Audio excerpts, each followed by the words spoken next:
তো আরও একটি কথা বলবো, সন্তানাদি যাদের হয় না বা হয়ে নষ্ট হয়ে যায় বা পেটে থাকতেই নষ্ট হয়ে যায়, তাদের জন্য কি করা উচিত? তাদের জন্য কি করা উচিত? দেখেন, সকালে ঘুম থেকে ওঠার সময়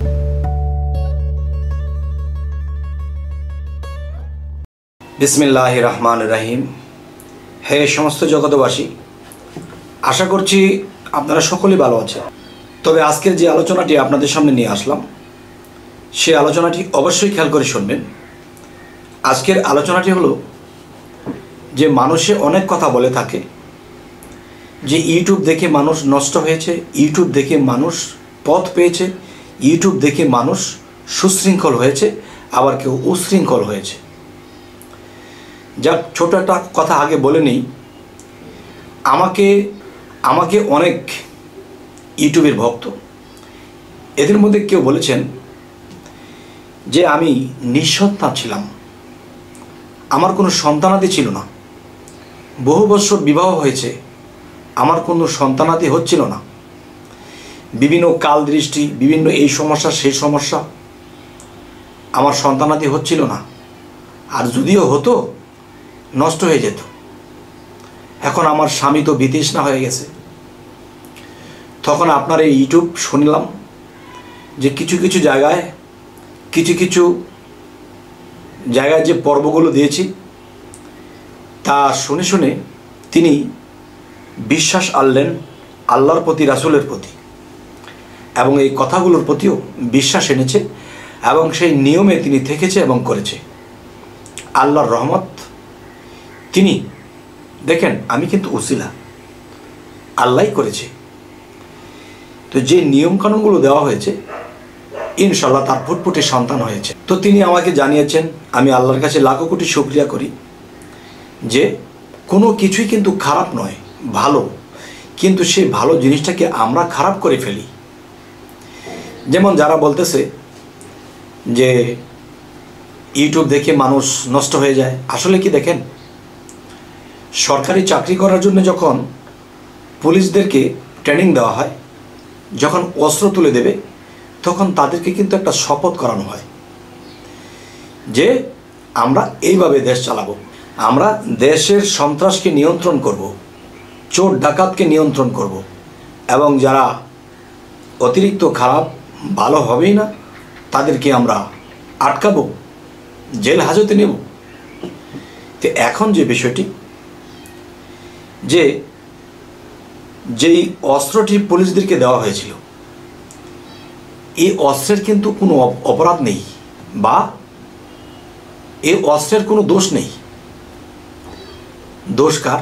এই অস্ত্র যে চালাবে।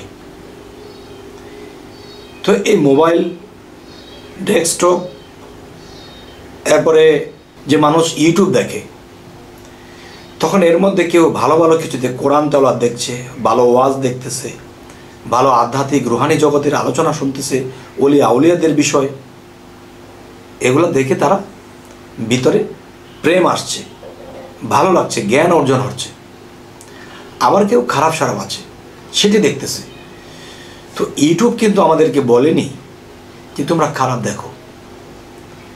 আপনার হাতে ছুরি আছে, এটা দিয়ে আপনি তরকারি কাটতে পারেন, বিভিন্ন ফলাদি কাটতে পারেন। মানে এটা দিয়ে যদি আপনি মানুষ মারেন, এই ছুরি কি আপনাকে না করবে? না।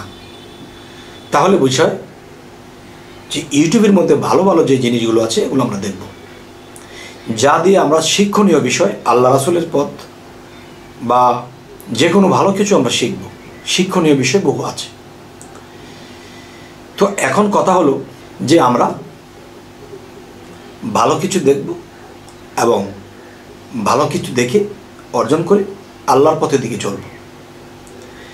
তাই আমি বলবো যে এই ইউটিউবটি দেখে মানুষ অনেক পথ পায়, একটা কাজের পথ পায়, আমি দেখেছি বহু। তো আরও একটি কথা বলবো, সন্তানাদি যাদের হয় না বা হয়ে নষ্ট হয়ে যায় বা পেটে থাকতেই নষ্ট হয়ে যায়, তাদের জন্য কি করা উচিত? তাদের জন্য কি করা উচিত? দেখেন, সকালে ঘুম থেকে ওঠার সময় ফাতেহা 3 বার, ইখলাস 3 বার, ফালাক 1 বার, নাস 1 বার পরে বুকে ফু দিবেন, আল্লাহকে সিজদা করে উঠে যাবেন। রাতে বা সন্ধ্যা যখন হবে তখন কি করবেন? তখন আবার 3 বার ফাতেহা 3 বার, ইখলাস 1 বার, ফালাক 1 বার, নাস পরে নিজের বুকে ফু দিবেন। কি হবে? যদি আপনার দ্বারা কোনো সন্তানাদি হচ্ছে না, ইনশাল্লাহ বছর ঘুরতে ঘুরতে সন্তান হবে। এবং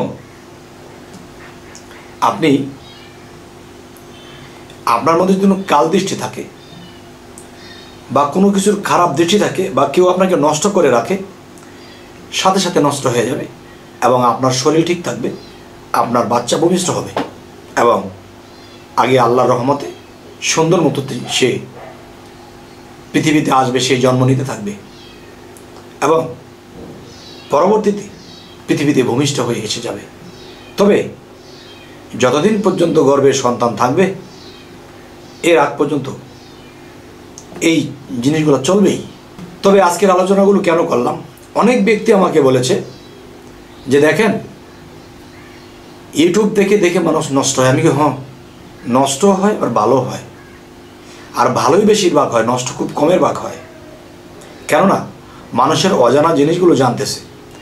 আজকে আধ্যাত্মিক রুহানি জগতের যে কথাগুলো বলা হচ্ছে, এটার মাধ্যম যদি না হতো তাহলে টেলিভিশনে হয়তো আমার পক্ষে সম্ভব হতো না, কিন্তু ইউটিউবে সম্ভব হলো। তো আমাদের চ্যানেলটি যদি আপনাদের ভালো লাগে তো অবশ্যই সাবস্ক্রাইব করে নেবেন এবং পরবর্তীতে কী ধরনের আলোচনা আপনারা চাইতেছেন অবশ্যই জানাবেন।